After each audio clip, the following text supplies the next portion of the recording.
संसार में कोई भी मनुष्य सर्वगुण संपन्न नहीं होता, इसलिए कुछ कमियों को नजरअंदाज करके रिश्ते बनाए रखिए। जिंदगी में अपनापन तो हर कोई दिखाता है, लेकिन अपना कौन है ये वक्त बताता है। आस और विश्वास कभी गलत नहीं होते हैं। हमें बस ये निर्णय करना होता है कि हम किस पर आस करें और किस पर विश्वास। जैसे एक बछड़ा हजारों गायों के झुंड में अपनी माँ के पीछे चलता है, उसी प्रकार आदमी के अच्छे और बुरे कर्म उसके पीछे चलते हैं। जो नसीब में होगा वो चल कर आएगा, और जो नहीं है वो आकर भी चला जाएगा। ऊपर वाले ने हम सबको हीरा ही बनाया है, लेकिन शर्त ये है कि जो घिसेगा वही चमकेगा। परिवर्तन से मत डरो। अगर आप कुछ अच्छा खो सकते हो तो आप उससे अच्छा हासिल भी कर सकते हो। संस्कारों से बड़ी कोई वसीयत नहीं होती, और ईमानदारी से बड़ी कोई विरासत नहीं होती। किसी को गलत समझने से पहले एक बार उसके हालात समझने की कोशिश जरूर कर लें। सेवा सबकी कीजिए, मगर आशा किसी से मत रखिए, क्योंकि सेवा का सही मूल्य भगवान ही दे सकता है, इंसान नहीं। दूसरों के लिए दिल से दुआ करो। तुम्हें अपने लिए मांगने की जरूरत नहीं पड़ेगी। जो हम दूसरों को देंगे वही लौट कर आएगा, चाहे वो इज्जत हो, सम्मान हो या फिर धोखा।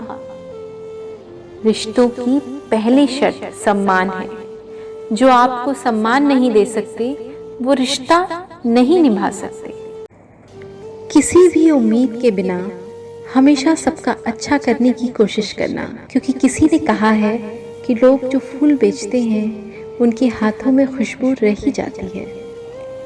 परेशानी में जो अनुभव और सीख हमें मिलती है, वो सीख दुनिया का कोई भी स्कूल नहीं दे सकता। एक कागज का टुकड़ा गवर्नर के हस्ताक्षर से नोट बन जाता है, जिसे तोड़ने, मरोड़ने, गंदा होने एवं जर्जर होने से भी उसकी कीमत कम नहीं होती। आप भी ईश्वर के हस्ताक्षर हैं। जब तक आप ना चाहें, आपकी कीमत कम नहीं हो सकती। आप अनमोल हैं, अपनी कीमत पहचानिए। किसी चीज़ के लिए अपना रुतबा ना गिराएं, क्योंकि आत्मसम्मान ही सब कुछ होता है। यदि आपके फ्रिज में खाना है, बदन पर कपड़े हैं, घर के ऊपर छत है और सोने के लिए जगह है, तो दुनिया के 75% लोगों से ज़्यादा आप धनी हैं। यदि आपके पर्स में पैसे हैं और आप बदलाव के लिए कहीं भी जा सकते हैं जहां आप जाना चाहते हैं, तो आप दुनिया के 18% धनी लोगों में शामिल हैं। यदि आप आज पूर्णतः स्वस्थ होकर जीवित हैं, तो आप उन लाखों लोगों की तुलना में खुशनसीब हैं जो इस हफ्ते जी भी नहीं पाए। जीवन के मायने दुखों की शिकायत करने में नहीं है, बल्कि हमारे निर्माता को धन्यवाद करने के अन्य 1000 कारणों में है। क्या खूबसूरत रिश्ता है मेरे और मेरे भगवान के बीच में। ज़्यादा मैं मांगता नहीं और कम वो देता नहीं।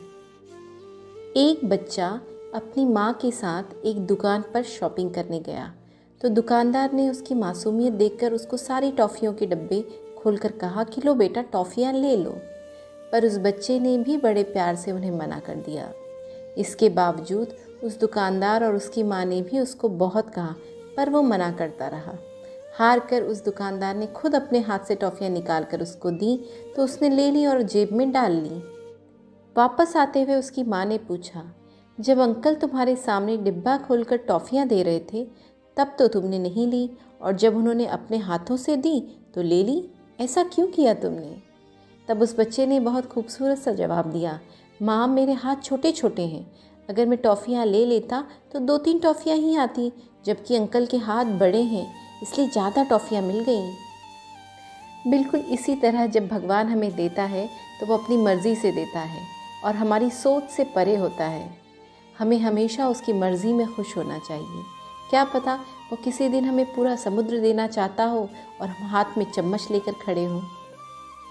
हमें कोहरा भी बहुत बड़ी बात सिखाता है।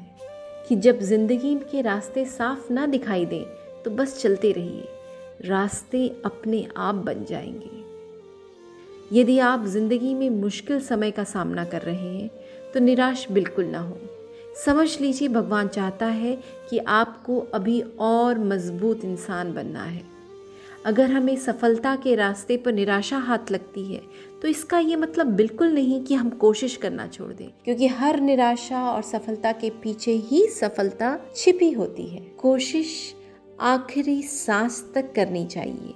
या तो लक्ष्य हासिल होगा या अनुभव, ये दोनों ही चीज़ें अच्छी हैं। मनुष्य घर बदलता है, कपड़े बदलता है, रिश्ते बदलता है, मित्र बदलता है, प्यार बदलता है, फिर भी दुखी क्यों रहता है? क्योंकि वो स्वयं को नहीं बदलता। परिस्थितियाँ जितना आपको तोड़ती हैं उससे कहीं ज़्यादा आपको अंदर से मजबूत बनाती हैं। याद रखिए, जीवन में सबसे कठिन दौर वो नहीं है जब तुम्हें कोई समझता नहीं है, बल्कि सबसे कठिन दौर तब होता है जब तुम अपने आप को नहीं समझ पाते। अगर आप में अकेले चलने का हौसला है तो खुद पर यकीन रखो और अपने रास्ते चलते रहो। भले ही आज तुम्हारे पीछे कोई ना हो, पर एक दिन तुम्हें सुनने के लिए हजारों लाखों की भीड़ होगी और तुम सबका नेतृत्व कर रहे होगे। दुनिया में हर चीज़ की कद्र होनी चाहिए, चाहे इंसान हो, पैसा हो या कोई भी वस्तु। जहाँ कद्र नहीं होती वहाँ से धीरे धीरे सब चला जाता है। किसी का अपमान करना वो आपका स्वभाव बताता है कि आप कैसे हैं, पर किसी का सम्मान करना वो आपके संस्कार बताते हैं कि आप कैसे हैं। कोई भी व्यक्ति आपके पास 3 कारणों से आता है: भाव से, अभाव से और प्रभाव से। यदि भाव से आया है तो उसे प्रेम दो, अभाव में आया है तो मदद करो, और यदि प्रभाव में आया है तो प्रसन्न हो जाओ कि परमात्मा ने आपको इतनी क्षमता दी है। बहुत समय पहले की बात है।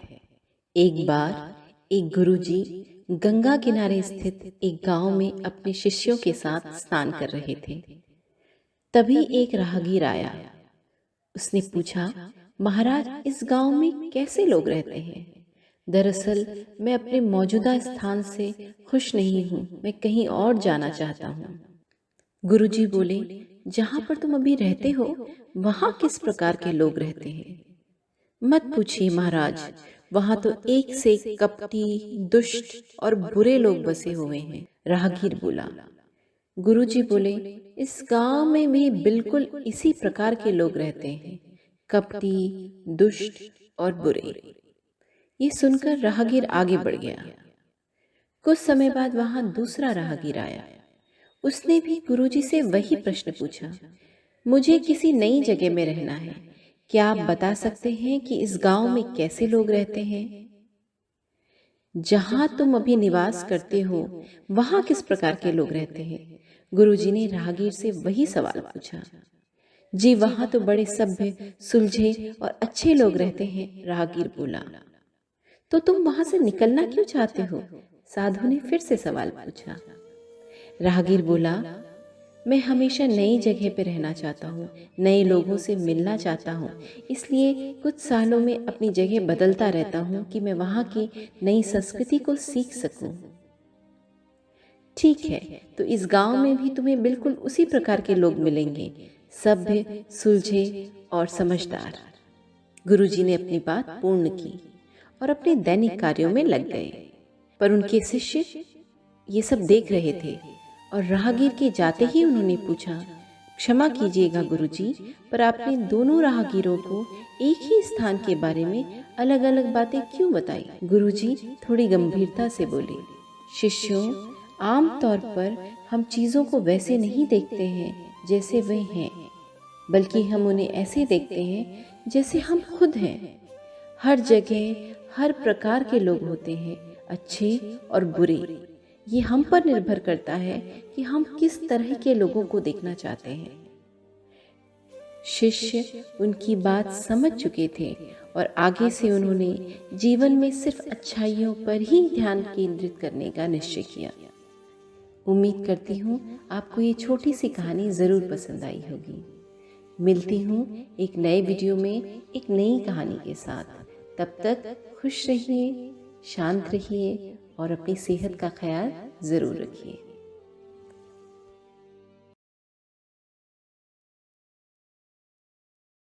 तो दोस्तों, ये थे आज की कुछ मोटिवेशनल कोट्स, इंस्पिरेशनल बातें। उम्मीद करती हूँ आपको ये मोटिवेशनल कोट्स ज़रूर पसंद आए होंगे।